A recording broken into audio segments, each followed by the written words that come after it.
روز کلمہ پڑھتے رہا کریں. ایمان کی حفاظت کا ایک ذریعہ یہ بھی ہے کہ بندہ کلمہ پاک کا ورد کرتا رہے، تاکہ جب میری زبان بھاری ہو، سکرات کا عالم ہو، تو زبان سے کلمہ جاری ہو جائے. اللہ سے دعا کرتا ہوں مولا مرتے وقت ہمیں کلمہ نصیب کرنا. گالی دیتے ہوئے، بری بات کرتے ہوئے، حرام دیکھتے ہوئے، حرام سنتے ہوئے ہمیں موت نہ آئے. ہاں، تو جو فلمیں ڈرامے دیکھتے ہیں جن کی گاڑی میں بھی میوزک چل رہا ہوتا ہے، سوچو یار ہم نے گاڑی کے ایکسیڈنٹ ہوتے ہوئے دیکھا، لوگوں کو مرتے ہوئے دیکھا، تمہیں شرم نہیں آ رہی؟ خدا نہ خواستہ اس حال میں چلے گئے تو کیا ہوگا؟ گانے سنتے سنتے دنیا سے جاؤ گے. لوگوں کو شرم نہیں آتی جہاز کے اندر فلمیں دیکھ رہے ہیں. ارے جہاز تو جب پرخچے اڑ جاتے ہیں انسان کے، بندہ ادھر توبہ کرے. شراب پیتے ہیں، میں نے دیکھا ہے، کیونکہ فری ملتی ہے تو جو کبھی نہیں پیتا وہ بھی پی رہا ہوتا جہاز میں. توبہ توبہ توبہ. تمہیں کیا ہو گیا یار؟ مطلب جدھر گناہ کا موقع ملے کر لینا ہے. ہم مسلمان. اللہ کے نبی سے پوچھا گیا کہ اے اللہ کے نبی، جنت میں کون سی چیز سب سے زیادہ لے کے جائے گی؟ اللہ کے نبی نے فرمایا 2 چیزیں ایسی ہیں جو جنت میں سب سے زیادہ لے کے جائیں گی. 2 چیزیں. کون سی 2 چیزیں؟ نبی نے 2 چیزوں میں نماز کا نام نہیں لیا، روزے کا نام نہیں لیا، زکوٰۃ کا نام نہیں لیا، حج کا نام نہیں لیا، صدقہ خیرات کا نام نہیں لیا.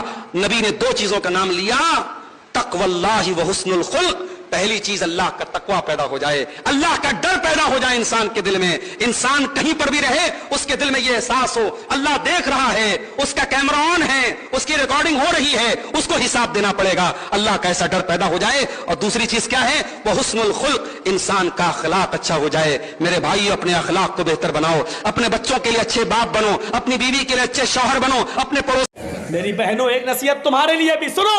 اکثر شکایتیں سننے میں آتی ہیں، کیا میرا شوہر 12 بجے رات میں گھر آتا ہے، میرا شوہر 1 بجے رات میں گھر آتا ہے. ہاں، بہت غلط کرتا ہے، نہیں آنا چاہیے.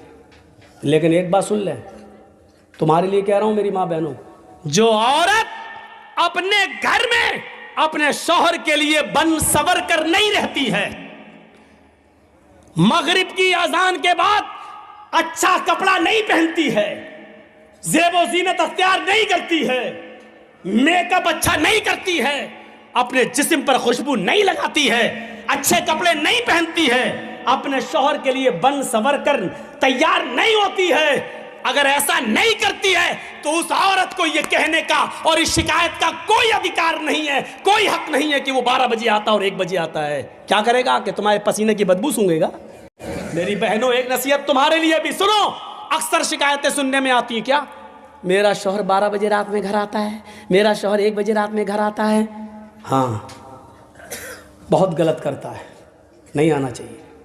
لیکن ایک بات سن لیں، تمہارے لیے کہہ رہا ہوں میری ماں بہنوں، جو عورت اپنے گھر میں اپنے شوہر کے لیے بن سور کر نہیں رہتی ہے، مغرب کی اذان کے بعد اچھا کپڑا نہیں پہنتی ہے، زیب و زینت اختیار نہیں کرتی ہے، میک اپ اچھا نہیں کرتی ہے، اپنے جسم پر خوشبو نہیں لگاتی ہے، اچھے کپڑے نہیں پہنتی ہے، اپنے شوہر کے لیے بن سور کر تیار نہیں ہوتی ہے، اگر ایسا نہیں کرتی ہے تو اس عورت کو یہ کہنے کا اور اس شکایت کا کوئی ادھیکار نہیں ہے، کوئی حق نہیں ہے کہ وہ 12 بجے آتا اور 1 بجے آتا ہے. کیا کرے گا؟ کہ تمہارے پسینے کی بدبو سونگے گا.